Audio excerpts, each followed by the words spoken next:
നമസ്കാരം. ചെകുത്താനും കടലിനും ഇടയിൽപ്പെട്ട കേരളം അവരുടെ അടുത്ത 5 വർഷത്തെ രാഷ്ട്രീയ ഭാഗധേയം നിർണ്ണയിക്കാനായി നാളെ പോളിംഗ് ബൂത്തിലേക്ക് പോവുകയാണ്. മിക്കവാറും 95% ആൾക്കാരും ഇതിനകം തന്നെ ഒരു തീരുമാനം ആർക്കാണ് വോട്ട് ചെയ്യേണ്ടത് എന്നുള്ള കാര്യത്തിൽ എടുത്ത് കഴിഞ്ഞ് കാണും. എന്നാലും ഇവിടെ ഒരു രാഷ്ട്രീയ പാർട്ടിയുടെയും അടിമയാകാതെ നിഷ്പക്ഷമായി ചിന്തിച്ച് കാലാകാലങ്ങളിൽ വോട്ട് മാറ്റി ചെയ്യുന്ന ഒരു ജനവിഭാഗമുണ്ട്. അതുകൊണ്ട് തന്നെയാണ് കഴിഞ്ഞ കാലങ്ങളിൽ ഓരോ 5 വർഷം കൂടുമ്പോഴും ഇവിടെ UDFും LDFും മാറി ഭരിച്ചത്. കേരളം ഒരു കാലത്തും കാണാത്ത രീതിയിലുള്ള ഏകാധിപത്യത്തിൻ്റെയും ധാർഷ്ട്യത്തിൻ്റെയും ധൂർത്തിൻ്റെയും ഭയപ്പെടുത്തലിൻ്റെയും ക്രൂരതയുടെയും ചെടിച്ചട്ടി തലക്കടിച്ചുകൊണ്ടുള്ള രക്ഷാപ്രവർത്തനത്തിൻ്റെയും ഒക്കെ നീണ്ട 10 വർഷങ്ങളാണ് കഴിഞ്ഞു പോയത്. അതുകൊണ്ട് തന്നെ ഒരു ഗതിയും പരഗതിയും ഇല്ലാത്ത മലയാളികൾ തീർച്ചയായിട്ടും UDFിനെ അധികാരത്തിൽ കൊണ്ടുവരും എന്നുള്ള കാര്യത്തിൽ യാതൊരു സംശയവും ഇല്ല. സത്യത്തിൽ പിണറായി വിജയനാണ് UDFിൻ്റെ ഐശ്വര്യം. മഞ്ചേശ്വരം മുതൽ പാറശാല വരെ ജനത്തിൻ്റെ പണത്തിൻ്റെ പുറത്ത് കാണിച്ചിരിക്കുന്ന അദ്ദേഹത്തിൻ്റെ ഓരോ ഹോർഡിങ്സും LDFിൻ്റെ പരാജയം ഉറപ്പുവരുത്തുക തന്നെ ചെയ്യും. കുറഞ്ഞത് 80 സീറ്റ് നേടിയായിരിക്കും UDF അധികാരത്തിൽ വരുന്നത്. ഈ നാട്ടിലെ ജനങ്ങൾക്ക് പിണറായി വിജയനോടുള്ള സ്നേഹം കൂടുതൽ ആവുകയാണ് എന്നുണ്ടെങ്കിൽ UDFിൻ്റെ സീറ്റ് മിക്കവാറും 95 വരെ പോകാനുള്ള സാധ്യതയും ഞാൻ കാണുന്നുണ്ട്. എനിക്ക് വലിയ ആഗ്രഹങ്ങളൊന്നും തന്നെയില്ല, എന്നാലും ചെറിയ ഒരു ആഗ്രഹം ബാക്കിയുണ്ട്. അതായത് കേരളം തനിക്ക് സ്ത്രീധനം കിട്ടിയതാണ് എന്ന കണക്ക് 10-40 വണ്ടികളുടെ അകമ്പടിയോടുകൂടി കഴിഞ്ഞ 10 വർഷം കേരളത്തിലൂടെ തേരാപ്പാര യാത്ര ചെയ്തിരുന്ന പിണറായി വിജയൻ അത്തരത്തിലുള്ള ഒരു സന്നാഹവും ഇല്ലാതെ ഒരു ജീവനൊന്നും യാതൊരു ഭീഷണിയും ഇല്ലാതെ തന്നെ കേരളത്തിലൂടെ തേരാപ്പാര അങ്ങോട്ടും ഇങ്ങോട്ടും യാത്ര ചെയ്യുന്നത് എനിക്കൊന്ന് കാണണം. ഈ ഒരു ഫോട്ടോ നോക്കുക. ഇലക്ഷൻ പ്രചരണത്തിൻ്റെ ഭാഗമായിട്ട് ഈ വണ്ടിയിൽ കയറി പറ്റുന്നതിന് അയാൾക്ക് ലിഫ്റ്റ് വേണ്ട, 40 വണ്ടിയുടെ അകമ്പടി വേണ്ട, പോലീസുകാരുടെ അകമ്പടി വേണ്ട, കറുപ്പ് കണ്ടാൽ ഭ്രാന്ത് പിടിക്കില്ല. ഇതാണ് ജനാധിപത്യത്തിൻ്റെ ശക്തി. എന്നാൽ പകരം ആരാണ് അധികാരത്തിൽ വരാൻ പോകുന്നത്? നെഹ്റു കുടുംബത്തിലെ ഒരു ജോക്കറിൽ ഇന്ത്യയുടെ ഭാവി പ്രതീക്ഷകൾ അർപ്പിച്ചിരിക്കുന്ന കോൺഗ്രസ് എന്ന് പറയുന്ന മുസ്ലിം ലീഗിനേക്കാൾ പ്രോ മുസ്ലിം ആയ കോൺഗ്രസ് എന്ന പാർട്ടിയായിരിക്കും മുസ്ലിം ലീഗിൻ്റെ സഹായത്തോടു കൂടി കേരളത്തിൽ അധികാരത്തിൽ വരാൻ പോകുന്നത്.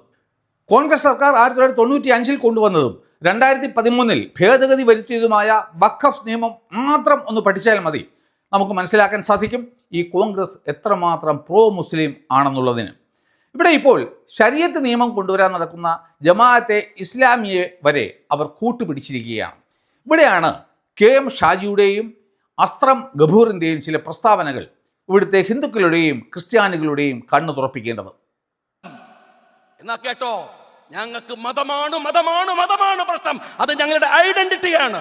ഭരണം വേണമല്ലോ, ഭരണം തിരിച്ചു പിടിക്കാൻ കഴിയും, ഒരു സംശയക്കാര്യത്തിലില്ല. പക്ഷെ ഒരു കാര്യം നിങ്ങൾ ഓർത്തോ, ഭരിക്കുന്നത് MLA-മാരുടെയും മന്ത്രിമാരുടെയും എണ്ണം കൂട്ടാൻ മാത്രമായിരിക്കില്ല, നഷ്ടപ്പെട്ടു പോയ 9.5 കൊല്ലത്തിന്റെ ആനുകൂല്യങ്ങൾ തിരിച്ചു പിടിച്ച് ആ സമുദായത്തിന് വകവെച്ചു കൊടുക്കാൻ അല്ലെങ്കിൽ ഈ പണിക്ക് നിൽക്കരുത്.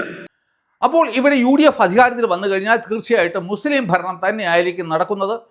പാലക്കാട് തങ്ങൾ പറയുന്നതിൻ്റെ അപ്പുറം ഒരു സ്റ്റെപ്പ് വയ്ക്കാൻ VD സതീശന് കഴിയില്ല. അദ്ദേഹം പറയുന്നത് തന്നെയായിരിക്കും VD സതീശൻ്റെ മതേതരത്വം.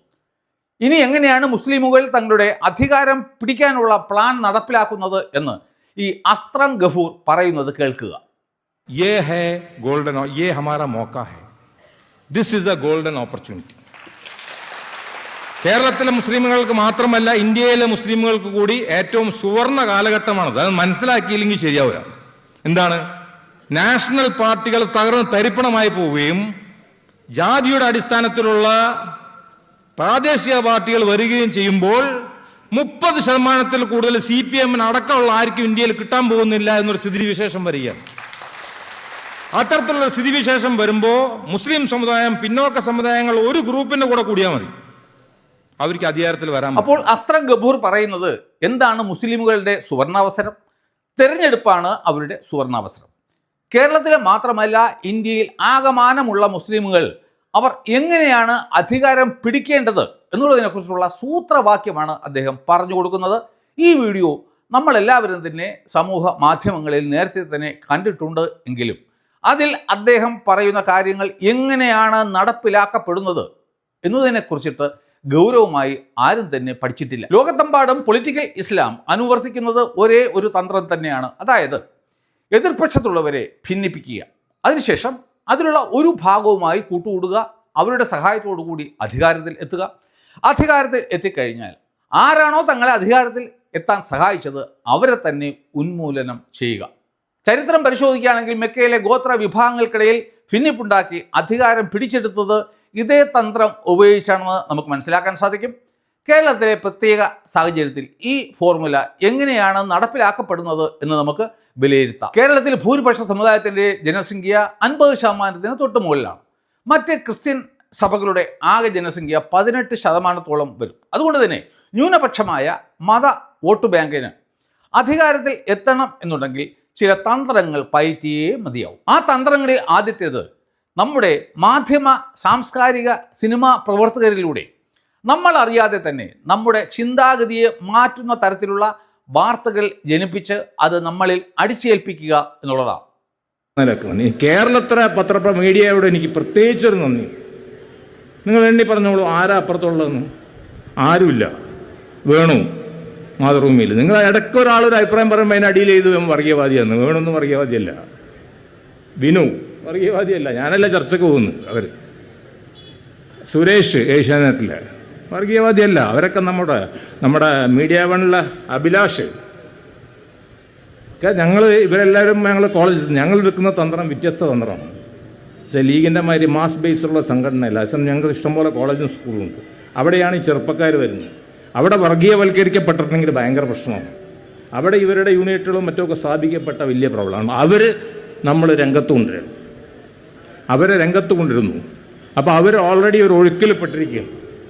അവിടെയൊക്കെ ഞങ്ങൾ ഇവരെ ഒക്കെ വിളിച്ചുകൊണ്ടിരാറുണ്ട് പ്രസംഗിക്കാനായിട്ട്. അതേമാതിരി തന്നെ 24 ചാനലിലെ 2 അരുണും അറിയാലോ. അരുണിൻ്റെ സമീപനം നിങ്ങൾക്കറിയാം. ഗോപിയുടെ സമീപനം നിങ്ങൾക്കറിയാം. പിന്നെ ആരപ്പോൾ എതിരുള്ളത്? ആരാണിപ്പോൾ എതിരായിട്ട്?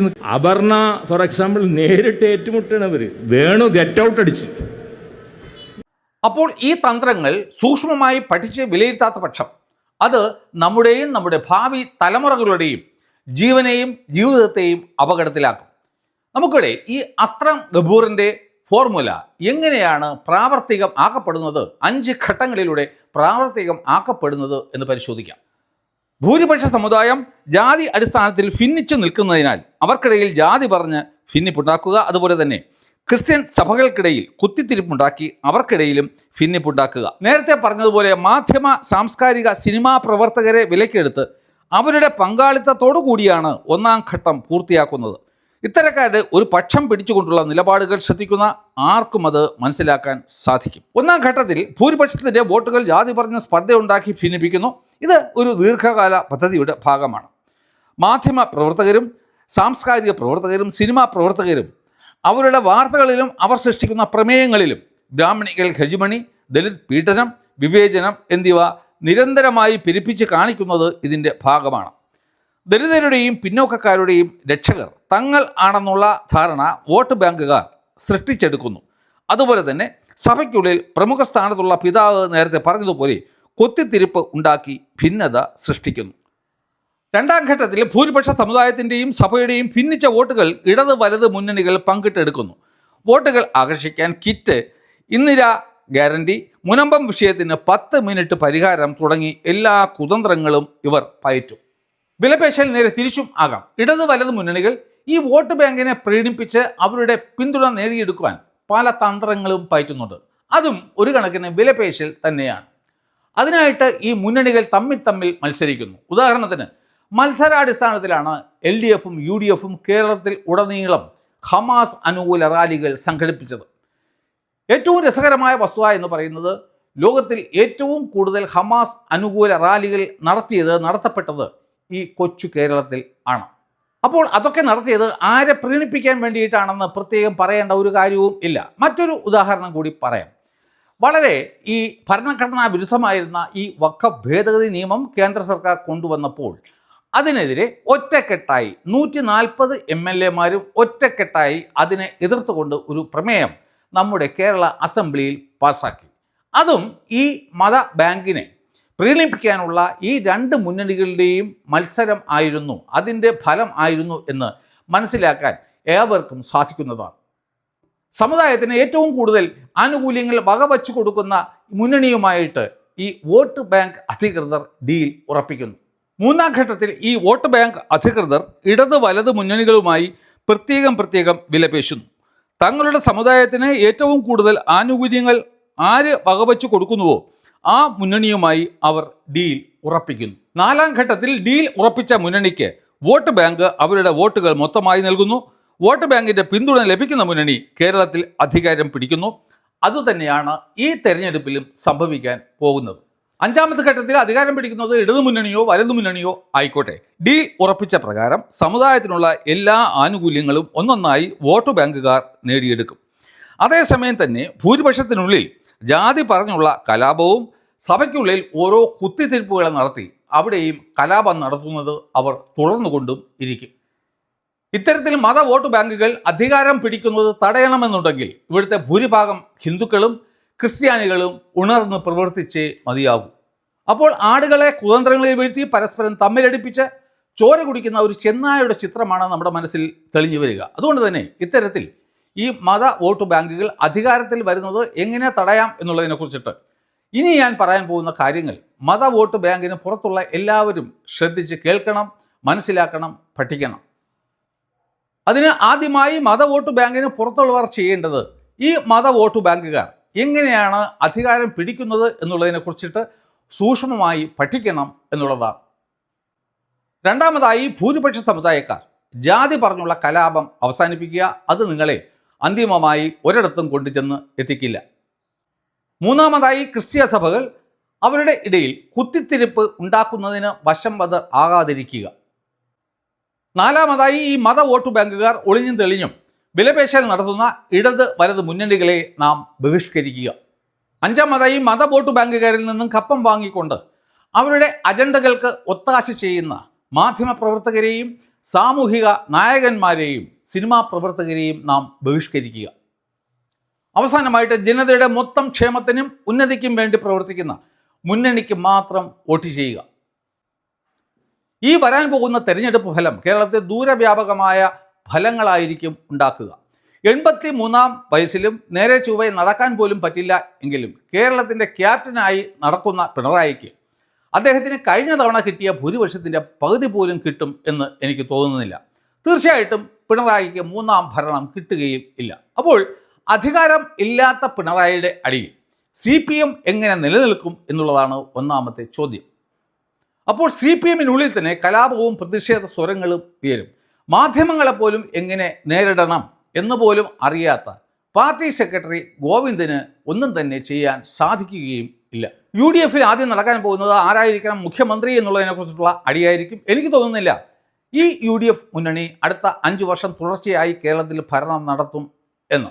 ഏതിനും മുനമ്പംകാർക്ക് ആശ്വസിക്കാം. കാരണം നേരത്തെ തന്നെ VD സതീശൻ വാക്ക് കൊടുത്തിട്ടുണ്ട്, UDF അധികാരത്തിൽ വന്നു കഴിഞ്ഞാൽ 10 മിനിറ്റിനകം അദ്ദേഹം ഈ മുനമ്പം വിഷയം പരിഹരിക്കും എന്ന്. VD സതീശൻ ഇനി എത്ര വിചാരിച്ചാലും മുനമ്പത്തിന് ഒരു പരിഹാരം കണ്ടെത്താൻ സാധിക്കില്ല. കാരണം അത്രമാത്രം കോംപ്ലിക്കേറ്റ് ആയിട്ടുള്ളതും അതുപോലെ ഭരണഘടനാ വിരുദ്ധം ആയതുമായ ഒരു നിയമമാണ് അദ്ദേഹത്തിൻ്റെ ഈ കോൺഗ്രസ് സർക്കാർ കേന്ദ്രത്തിൽ 1995-ൽ കൊണ്ടുവന്നത്. ഇനി അഥവാ മുനമ്പത്തിന് വേണ്ടിയിട്ട് VD സതീശൻ എന്തെങ്കിലും ചെയ്യാൻ ശ്രമിച്ചാൽ പോലും അതിന് ഈ ഇന്ത്യൻ യൂണിയൻ മുസ്ലിം ലീഗ് ഒട്ട് അനുവദിക്കുകയും ഇല്ല. കേരളത്തിൽ BJPക്ക് ഏകദേശം 20% വോട്ടുണ്ട്. എന്നാൽ ആ 20% പ്രതിനിധീകരിച്ച് നമ്മുടെ അസംബ്ലിയിൽ ഒരു MLA പോലും ഇല്ല. ഏതെങ്കിലും ഒരു BJP കാൻഡിഡേറ്റ് ജയിക്കും എന്നുള്ള ഒരു അവസ്ഥ സംജാതമായാൽ ഇവിടെ LDFും UDFും കൂടി ഒത്തുകളിച്ചുകൊണ്ട് ഈ BJP സ്ഥാനാർത്ഥിയുടെ പരാജയം അവർ ഉറപ്പാക്കും. അവിടെയും നമുക്ക് ഞാൻ നേരത്തെ പറഞ്ഞ വോട്ട് ബാങ്കുകാരുടെ കളിയും കാണാൻ സാധിക്കും. അപ്പോൾ തൽക്കാലം നമുക്ക് എന്ത് ചെയ്യാൻ സാധിക്കും എന്നുള്ള എൻ്റെ അഭിപ്രായം എന്താണെന്ന് വെച്ച് കഴിഞ്ഞാൽ ഈ കടകംപള്ളി സുരേന്ദ്രനെ പോലെ ഒക്കെ ഉള്ള അധമന്മാരെ അതുപോലെയുള്ള സ്ഥാനാർത്ഥികളെ തെരഞ്ഞു പിടിച്ചിട്ട് തോൽപ്പിക്കുക. രണ്ടാമതായിട്ട് UDF അധികാരത്തിൽ വരുന്നു എന്ന് ഉറപ്പാക്കുക. അതുപോലെ BJP സ്ഥാനാർത്ഥികൾക്ക് എവിടെയൊക്കെ ജയസാധ്യത ഉണ്ടോ അവിടെയൊക്കെ അവർ ജയിക്കുന്നു എന്ന് നിങ്ങൾ ഉറപ്പുവരുത്തണം. LDFനും UDFനും കൂടി 5-6 സീറ്റുകൾ കേരളത്തിൽ നഷ്ടപ്പെട്ടാലും ഇവിടെ ഒന്നും തന്നെ സംഭവിക്കാൻ പോകുന്നില്ല. എന്നാൽ ഇന്ത്യ ഭരിക്കുന്ന രാഷ്ട്രീയ പാർട്ടിയായ BJP, NDA, അതുപോലെ തന്നെ കേരളത്തിലെ 20% ജനങ്ങളെ പ്രതിനിധീകരിക്കുന്ന BJPക്കും നമ്മുടെ അസംബ്ലിയിൽ മെമ്പേഴ്സ് ഉണ്ടായിരിക്കേണ്ടത് വളരെ അത്യാവശ്യമായ ഒരു കാര്യമാണ്. ഉദാഹരണത്തിന് നമുക്ക് ശോഭാ സുരേന്ദ്രൻ്റെ കാര്യം തന്നെ എടുക്കാം. അവർ കേരളം ഇതുവരെ കണ്ട, ഒരുപക്ഷെ ഗൗരിയമ്മയ്ക്ക് ശേഷം കണ്ട ഏറ്റവും ശക്തയായിട്ടുള്ള വനിതാ നേതാവാണെന്ന കാര്യത്തിൽ അവരുടെ ശത്രുക്കൾക്ക് പോലും തർക്കമുണ്ടാകില്ല. അപ്പോൾ ഇപ്പോൾ പാലക്കാട്ടുകാർക്കൊരു ഭാഗ്യമാണ് കൈവന്നിരിക്കുന്നത്. അവർ ജയിക്കുന്നു എന്ന് വന്നു കഴിഞ്ഞാൽ അത് ഒരു സ്ഥാനാർത്ഥിക്ക് തുല്യമായിരിക്കില്ല. കേരളത്തിൽ BJPക്ക് 25 MLAമാർ ഉള്ള ഒരു പ്രതീതിയായിരിക്കും അവർ ഒറ്റയ്ക്ക് നമ്മുടെ അസംബ്ലിയിൽ സൃഷ്ടിക്കാൻ പോകുന്നത്. അതുകൊണ്ട് പാലക്കാട്ടുകാരോട് എനിക്ക് പ്രത്യേകിച്ച് ഒരു അഭ്യർത്ഥനയുണ്ട്. നിങ്ങൾ തീർച്ചയായിട്ടും ശോഭാ സുരേന്ദ്രന് വോട്ട് നൽകി അവരെ വിജയിപ്പിക്കണം. അതിലൂടെ എന്താണ് സംഭവിക്കാൻ പോകുന്നത് എന്ന് 5 വർഷത്തിനകം നിങ്ങൾക്ക് കാണാനും സാധിക്കും. അതുകൊണ്ട് എന്നെങ്കിലും നമ്മുടെ കേന്ദ്ര സർക്കാർ കേരളത്തെ ഒരു യൂണിയൻ ടെറിട്ടറി ആയിട്ട് പ്രഖ്യാപിക്കുന്നതുവരെ ഈ കേരളം എന്ന് പറയുന്ന നരകത്തിൽ കഴിയാൻ മാത്രമേ നമുക്ക് വിധിയുള്ളൂ. എന്നിരുന്നാലും നമ്മുടെ ഏറ്റവും വിലയേറിയ സമ്മതിദാന അവകാശം ബുദ്ധിപൂർവ്വം യുക്തിപൂർവ്വം ഓരോരുത്തരും അത് വിനിയോഗിക്കും എന്നുള്ള ഒരു പ്രതീക്ഷയോടെ ഞാൻ നിർത്തുന്നു. അടുത്ത വീഡിയോയിൽ വീണ്ടും കാണുന്നതുവരെ നന്ദി, നമസ്കാരം.